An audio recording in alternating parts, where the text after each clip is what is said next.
أعوذ بالله من الشيطان الرجيم. بسم الله الرحمن الرحيم. يا أيها المزمل قم الليل إلا قليلا نصفه أو انقص منه قليلا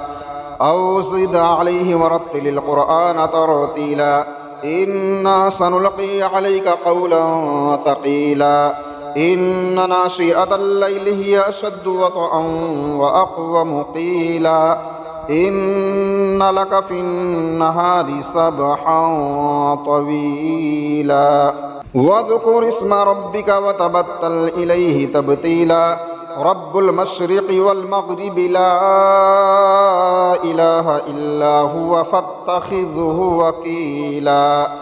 واصبر على ما يقولون واهجرهم هجرا جميلا وذرني والمكذبين أولي النعمة ومهلهم قليلا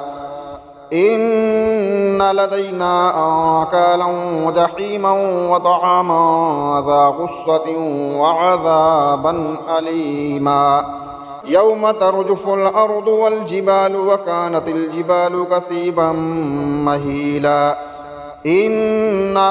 أرسلنا إليكم رسولا شاهدا عليكم كما أرسلنا إلى فرعون رسولا فعصى فرعون الرسول فأخذناه أخذا وبيلا فكيف تتقون إن كفرتم يوما يجعل الولدان شيبا السماء منفطر به كان وعده مفعولا إن هذه تذكرة